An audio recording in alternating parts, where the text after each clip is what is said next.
Hi all, അപ്പോൾ വീണ്ടും ഒരു വിശുദ്ധ വാരം വന്നിരിക്കുകയാണ്. അപ്പോൾ നമുക്ക് പെസഹപ്പവും പാലും തയ്യാറാക്കുന്ന വിധം നോക്കിയാലോ.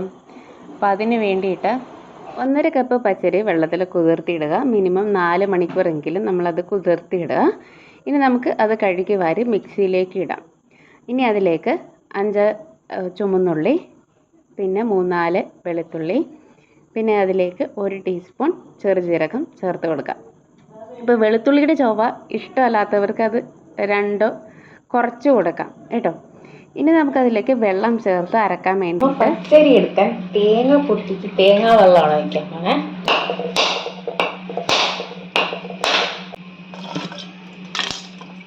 വെള്ളത്തിന് പകരം തേങ്ങാ വെള്ളം ചേർക്കുന്നത് ഒരു പ്രത്യേക രുചിയായിരിക്കും.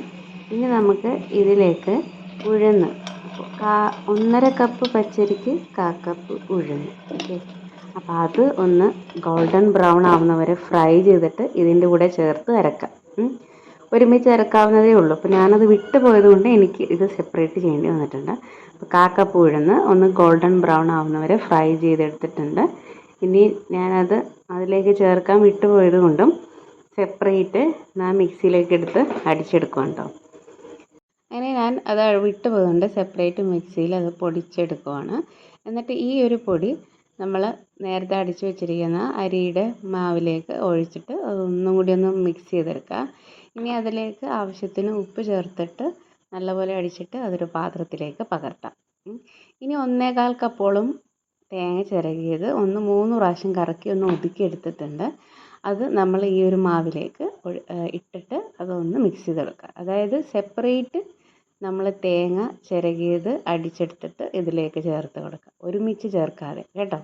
എന്നിട്ട് അതൊന്ന് മിക്സ് ചെയ്ത് ഈ ഒരു കൺസിസ്റ്റൻസിയിലാണ് ഞാൻ ഈ ഒരു അപ്പം മാവ് തയ്യാറാക്കി വയ്ക്കുന്നത്.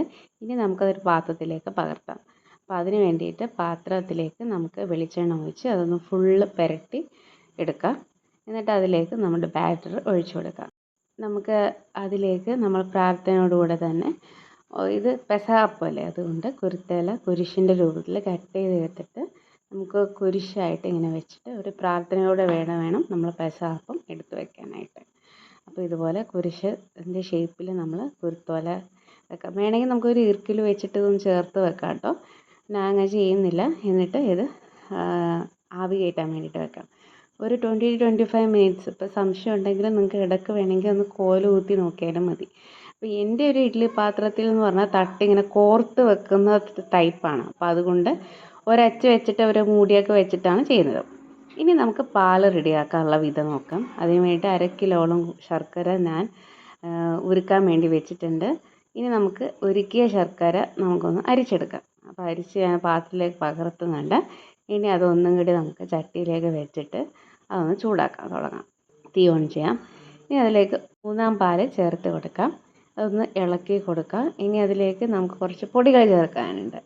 ആദ്യം കുറച്ച് ചുക്ക് പൊടിച്ചത് ചേർത്ത് കൊടുക്കാം, ചെറിയ കഷ്ണം ചുക്ക്. ഇനി അതിലേക്ക് 3 ഏലക്ക ചതച്ച് ചേർത്ത് കൊടുക്കുന്നുണ്ട്.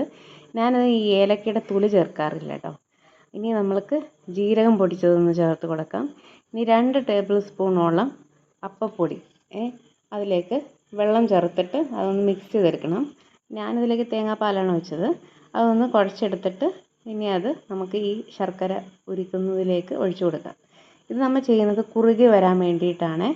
അപ്പോൾ ഞാനിതിലേക്ക് 2 ടേബിൾ സ്പൂണും ചേർക്കുന്നുണ്ട്. ഇനി അതിലേക്ക് 2-ാം പാൽ ഞാൻ ചേർക്കുന്നുണ്ട്. അപ്പോൾ അതും നല്ലപോലെ ഇളക്കി ഒന്ന് കുറുകാൻ വേണ്ടിയിട്ട് വെയിറ്റ് ചെയ്യാം. അതുപോലെ അങ്ങനെ ഇളക്കി അവസാനം ഒരു അരമണിക്കൂറോളം എടുക്കും കേട്ടോ ഇതൊന്ന് റെഡിയായി വരാനായിട്ട്. ഒന്ന് കുറുകി വന്നിട്ടുണ്ട്. ഇനി നമുക്കതിലേക്ക് 1-ാം പാൽ ചേർത്ത് കൊടുക്കാം. അതൊന്ന് ഇളക്കി ഒന്ന് ചൂടായി വരുമ്പോഴേക്കും നമുക്കതിൻ്റെ തീ ഒന്ന് ഓഫ് ചെയ്യാം. നമ്മൾ പാൽ തയ്യാറാക്കുമ്പോൾ ഭയങ്കരമായിട്ട് കുറുക്കിയെടുക്കരുത്. അത് കുറച്ച് കഴിയുമ്പോൾ കട്ടി പിടിക്കുന്ന കാരണം അധികം കുറുകി വരുന്നതിനേക്കാളും മുന്നേ തന്നെ തീ ഓഫ് ചെയ്യുക. നമ്മളിതിലേക്കും നമ്മുടെ കുരുത്തോല വെച്ചിട്ട് പ്രാർത്ഥനയോടെ കുരിശും നമുക്ക് വയ്ക്കാം. അങ്ങനെ നമ്മുടെ അപ്പവും പാലും തയ്യാറായി.